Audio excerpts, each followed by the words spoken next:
Mejor regreso. Maxi, dirigite hacia el norte. Pero estoy un poquito cansado. No te preocupes. Dirigite 1 kilómetro hacia el norte.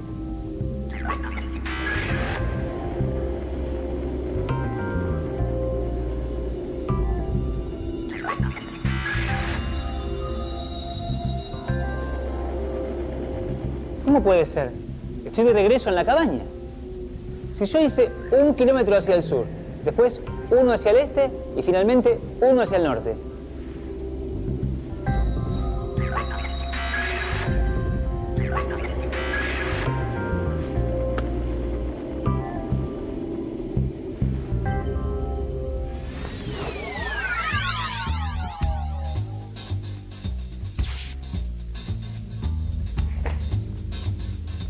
¿Cómo es posible? 1 kilómetro hacia el sur, 1 kilómetro hacia el este y finalmente 1 hacia el norte y vuelvo al punto del que partí. Parte de la explicación es otra pregunta. ¿Dónde estabas? ¿Cómo dónde estaba? Estaba ahí, como quiera que se llame el mundo ese al que vos me mandás. Bien, bien. Pero allí, ¿dónde es? Ah, no sé. Lo que sí me acuerdo es que vi un oso. Seguramente blanco. Sí. ¿Y cómo sabes? Porque para haber caminado 1 kilómetro hacia el sur, 1 hacia el este y 1 hacia el norte, y haber vuelto al punto de origen, no hay muchas posibilidades. Una de ellas es que estuvieras en el polo norte o muy cerca. Sí, seguí. Si estabas justo en el polo, el recorrido que hiciste terminó encerrando una porción de la superficie de esa esfera aproximada que es nuestro planeta. Lo que hiciste fue trazar un triángulo. En este caso, no es plano, sino esférico. Y la rama de la matemática que estudia las relaciones entre las medidas de los lados y los ángulos de un triángulo es la trigonometría. Bien, buena memoria. ¿Cómo olvidarlo? Si lo aprendí en esa impresionante búsqueda del tesoro que finalmente eran los pastelitos triangulares de mi tía Clota. Vos sabés que el secreto de esos pastelitos es que le pone... Concentrémonos, Maxi. Es correcto lo que decís acerca de la trigonometría. Se trata de una rama de la matemática que estudia las relaciones entre las medidas de los lados y los ángulos de un triángulo. Pero en realidad, las razones trigonométricas son solo una parte de la trigonometría, porque las aplicaciones de las funciones trigonométricas están presentes en muchas otras áreas del conocimiento. ¿Cuál es la clave en este caso? La clave en este caso entonces es triángulos esféricos. Juguemos un poco con ellos. Eso es lo mío. Prepárate porque hasta ahora nunca estuviste a donde vamos a ir. Estoy preparado. Nada puede sorprenderme. Y allá voy.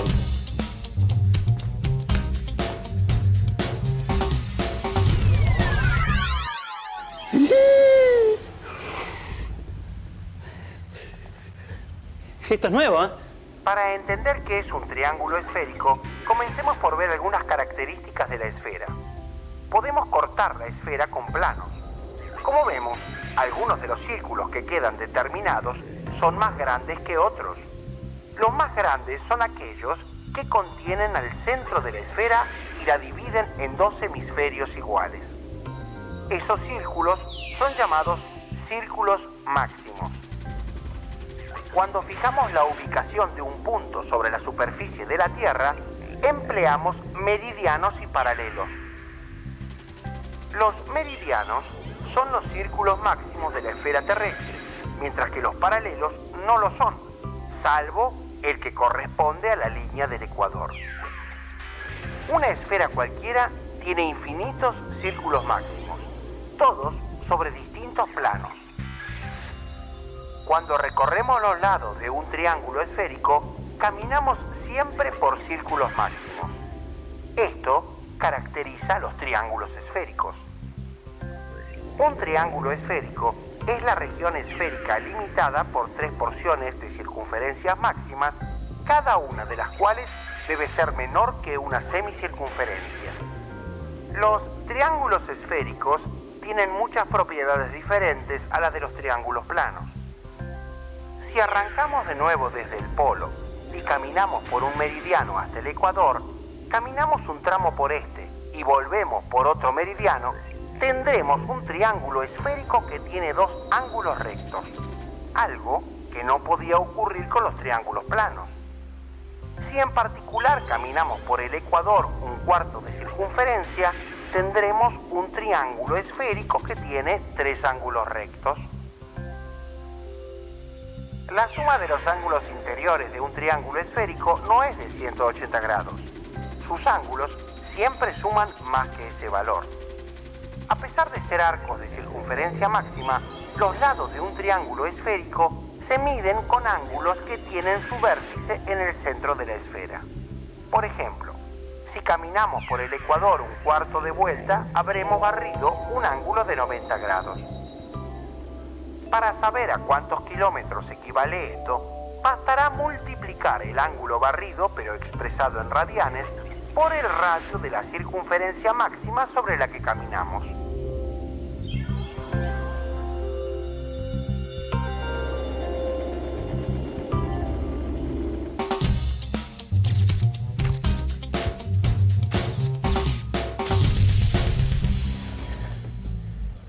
Wow. Ese sí que fue un viaje especial, ¿no? Debes seguir viajando, pero en este caso, en el tiempo. Minuto. Un descanso. Un descansito. No te preocupes, Maxi. Te sugiero que hables con el profesor acerca de la historia y aplicaciones de la trigonometría. Ah, sí. Eso lo puedo hacer. Eso lo hago. ¿Profesor?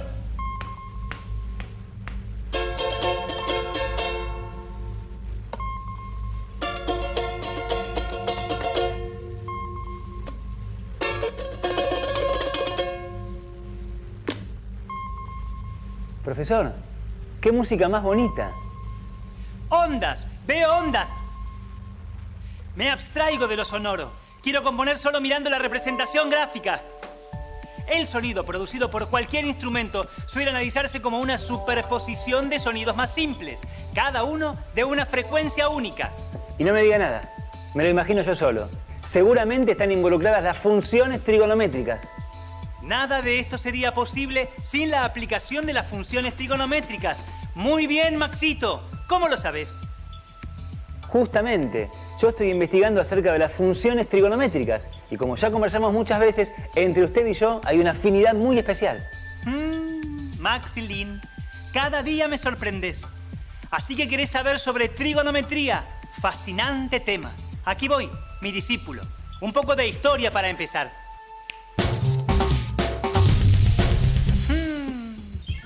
Los griegos ya tenían incipientes conocimientos de trigonometría. A principios del siglo II a.C., los astrónomos griegos compilaron las tablas de las medidas de las cuerdas de un círculo, vinculándolas con el círculo central correspondiente. Los astrónomos de la India también habían desarrollado un sistema trigonométrico basado en los valores de la función seno. En realidad, trabajaban con la longitud del lado opuesto a un ángulo en un triángulo rectángulo de hipotenusa conocida. Para finales del siglo VIII, los astrónomos árabes también usaban la función seno y otras funciones trigonométricas. Así, lograron demostrar teoremas fundamentales. Más tarde, los estudios de los árabes llegaron a Europa gracias a las traducciones. Y así, la trigonometría siguió avanzando hasta convertirse en una rama independiente de la matemática. En la historia de la matemática, el nacimiento de la trigonometría se relaciona con las necesidades prácticas de la navegación. Frente a lo complicado de viajar por tierra, por caminos precarios, con medios de transporte de tracción animal.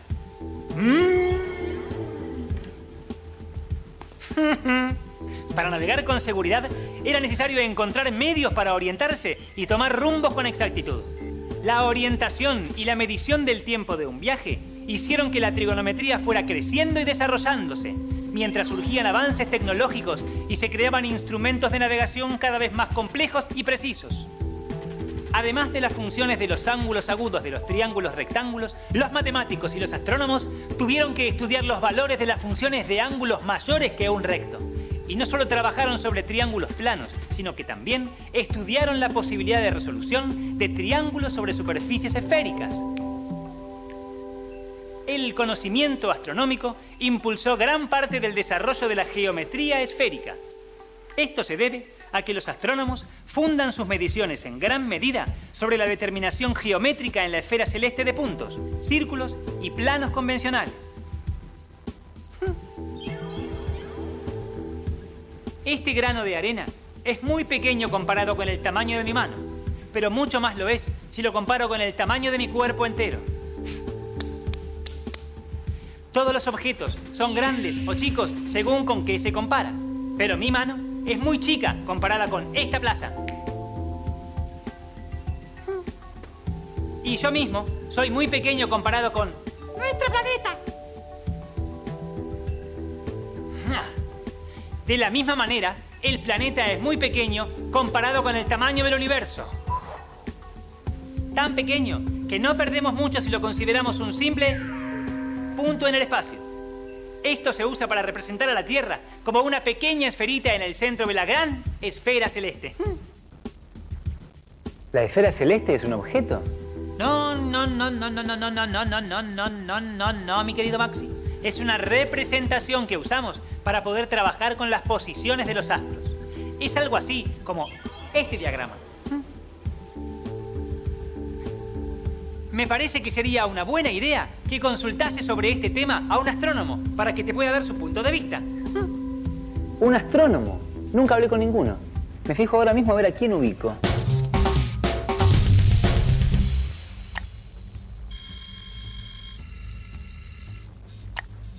Alejandro Gangui, doctor en astrofísica, investigador del CONICET. Hola Alejandro, Maxi. Hola, ¿qué tal Maxi? Yo soy Alejandro Gangui, soy astrónomo y trabajo en la Facultad de Ciencias Exactas y en el Instituto de Astronomía y Física del Espacio. Estoy investigando acerca del uso de la trigonometría en diversos ámbitos. ¿Nos podrías hablar un poco acerca de la bóveda celeste?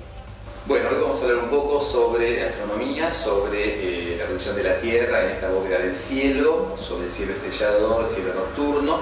Y para eso, bueno, nos vamos a ubicar un poco en esta, como si fuera una especie de una maqueta que tenemos del planeta Tierra, nuestra ubicación en él y la posición que tenemos en este cielo que nos rodea y que nosotros podemos apreciar muy bien durante la noche. Sobre todo de lugares que están alejados de las grandes ciudades y que, bueno, donde podemos apreciar el cielo en toda su magnitud. Lo que queremos hacer ahora es más o menos representar esta bóveda del cielo. Lo hacemos con una especie de maqueta que representa el cielo estrellado. Acá lo que vemos es que el cielo es el interior de esta maqueta. Esta maqueta es azul, pero bueno, el cielo nocturno parece muy oscuro, negro, y está diseminado lleno de estrellas por todos lados. Nosotros lo que vemos es básicamente nuestra posición en la Tierra, vemos un cielo que nos rodea y que nos imaginamos que todas las estrellas están a igual distancia de nosotros. Por ese motivo el concepto de una bóveda del cielo. Sabemos en realidad que las estrellas no están todas a igual distancia de la Tierra, no están todas a igual distancia de nosotros y que por el contrario hay unas estrellas que tienen mayor luminosidad y que sin embargo pueden estar más lejos, otras que están más cerca. Quiere decir que las estrellas están distribuidas por todo el universo y nosotros desde nuestra posición en la Tierra pensamos que quedan todas pegadas a una especie de bóveda, la bóveda del cielo. Ahora bien, la bóveda del cielo no va a ser siempre igual, en distintos momentos del año, distintos meses del año, vamos a ver distintos cielos por el simple hecho que nosotros estamos dando vueltas alrededor del Sol y acá tenemos acá la Tierra, sí, acá tenemos al Sol y nosotros miramos el cielo nocturno cuando nosotros miramos en dirección opuesta al Sol. Como la Tierra se desplaza alrededor del Sol en una órbita que dura un año, siempre que miremos al cielo vamos a mirar en dirección justamente opuesta al Sol. Dirección opuesta al Sol, eso significa que vamos a ver distintas partes de la bóveda celeste. En otras palabras, en algunos momentos, tipo el verano en el hemisferio sur, tipo en Buenos Aires, vamos a ver prominente la constelación de Orión, que tiene las Tres Marías, que es el cinturón de Orión, las famosas Tres Marías. Eso va a estar muy alto en el cielo durante nuestro verano, mientras que en el invierno vamos a ver justamente lo contrario, en una dirección opuesta del cielo, y vamos a ver la constelación de Escorpio, por ejemplo. En otras palabras, distintas épocas del año, del movimiento de la Tierra alrededor del Sol, vamos a ver cielos muy diferentes, pero siempre dentro de lo que sería una especie de bóveda del cielo, que es la que estamos representando aquí. distintas partes de esta bóveda celeste con distintas estrellas características que forman distintas constelaciones son lo que vamos a ir viendo en distintos momentos del año. ¿Y qué hay de los horizontes? Bueno, Maxi, ahora te cuento un poco sobre el tema de los horizontes, bueno, que es lo que nos permite ver una parte del cielo estrellado, pero no todo el cielo al mismo tiempo cuando nosotros lo queramos. En general, nosotros vamos a comprar un globo terráqueo, nos encontramos con que nos venden un globo terráqueo de esta manera, inclinado con su eje. Ese eje inclinado nos representa muy bien cómo explicar las estaciones del año, puesto que si tenemos un sol y queremos realmente ver cuándo es verano e invierno en distintas partes de la Tierra, pues bien, acá tenemos el verano en el hemisferio sur, acá tenemos el invierno en el hemisferio sur y por ese motivo el eje está inclinado. De otra manera sería muy difícil explicar las estaciones del año.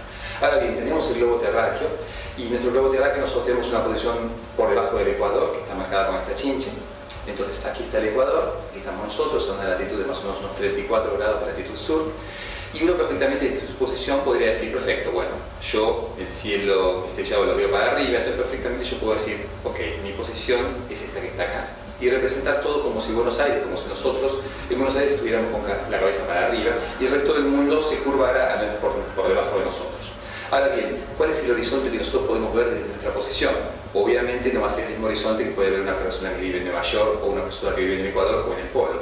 El horizonte es justamente una especie de plano muy grande que se apoya sobre nosotros, sobre la superficie terrestre de nuestra posición y que se extiende hasta el infinito, prácticamente hasta cortar la bóveda celeste. Donde corta la bóveda celeste, esa bóveda que mostramos antes, este plano forma nuestros horizontes astronómicos. Por encima del horizonte nosotros podemos ver todo el cielo estrellado, por debajo del horizonte nosotros no llegamos a ver nada. Ahora bien, uno podría decir, perfecto, dejemos rotar a la Tierra y mi horizonte va a ir cambiando y yo voy a poder mirar todo el cielo en una sola noche. Pues bien, un problema hay, puesto que el Sol está de un lado de la Tierra y no del otro. Cuando yo hago girar sobre su eje a la Tierra, poco a poco me voy poniendo cerca de la posición que está el Sol. Automáticamente el cielo podría verlo, pero el Sol con su luminosidad me empaña todo, se hace de día y ya las estrellas desaparecen por contraste, no son capaces de sobresalir por encima del Sol. Luego, para cada época del año, yo tengo que estar mirando en dirección opuesta al Sol y tan solo puedo ver una especie de bóveda estrellada que tiene que ver con lo que está por encima del horizonte, que es este plano tangente que se apoya en mi posición y que cierra el cielo sobre mí. En otras palabras, yo en cada momento que se me ocurre mirar hacia el cielo nocturno, puedo ver tan solo la mitad del cielo, un medio cielo. Muchas gracias. Hasta la próxima. Gracias por la atención.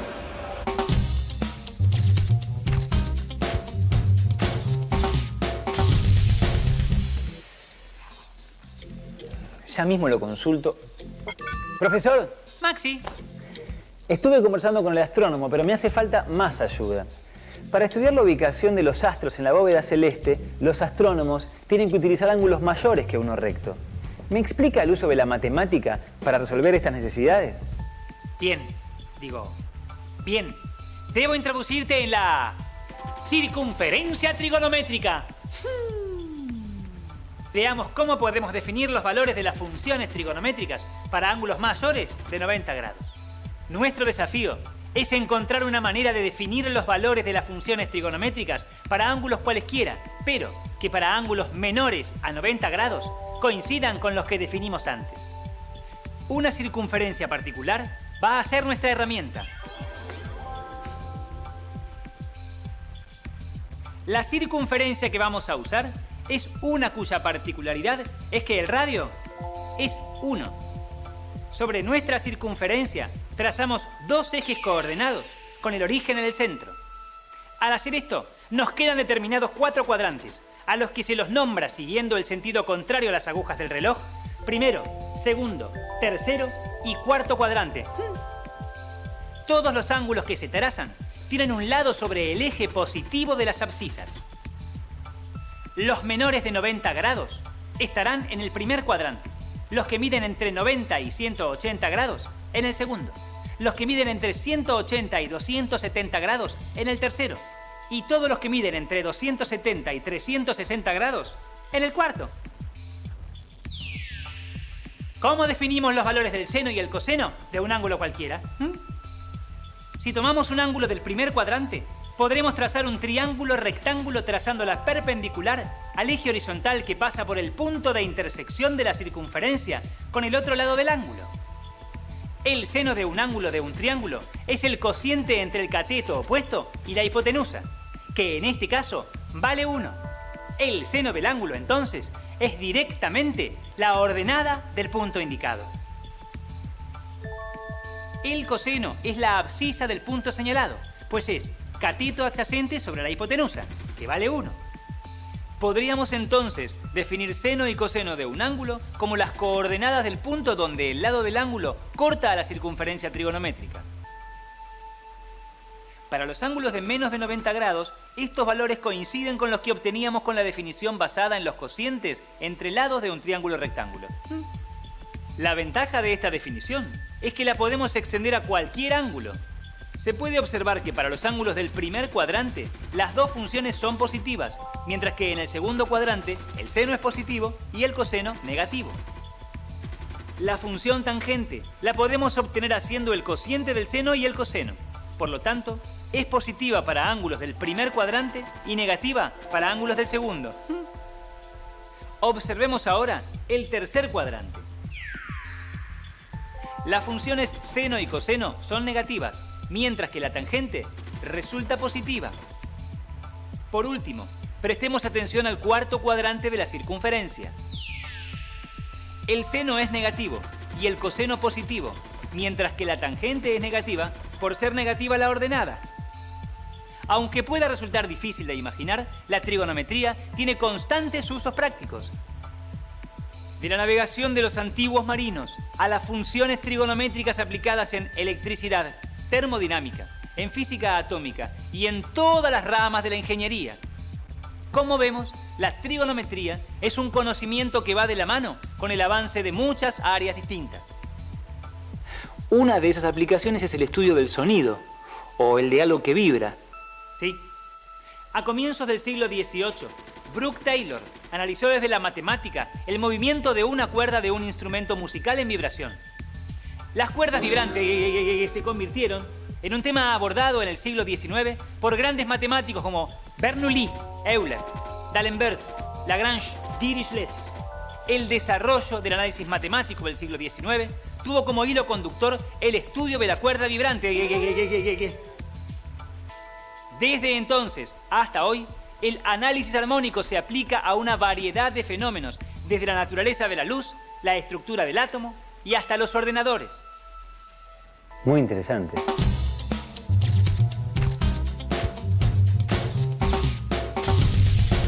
Maxi, ¿qué recorrido has hecho? Desde el polo a caminar por la esfera terrestre, astronomía, movimientos ondulatorios, antiguos navegantes. Pero lo que más me impresionó de todo esto es que los científicos que intentan develar los misterios del tiempo y el espacio utilicen para eso trigonometría, que es lo que yo estoy estudiando.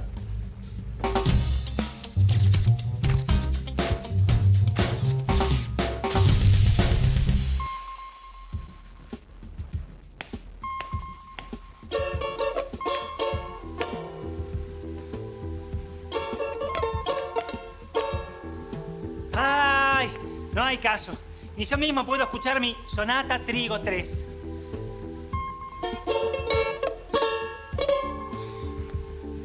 Los cálculos son correctos. Los revisé más de una vez, pero por más cálculos que se aplique, todavía no llegamos a descubrir el misterio del talento artístico. Y...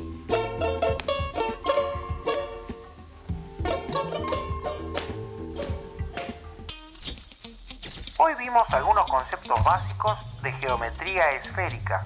Tratamos de entender la concepción ideal de una bóveda celeste como una enorme esfera transparente en la que están impresos los astros tal como los vemos desde nuestro planeta Tierra. Y descubrimos que esta idea permitió orientarse a los navegantes de todos los tiempos. También exploramos las funciones trigonométricas de los ángulos de los 4 cuadrantes y ahora sabemos que tuvieron y tienen especial importancia en el estudio de los fenómenos vibratorios.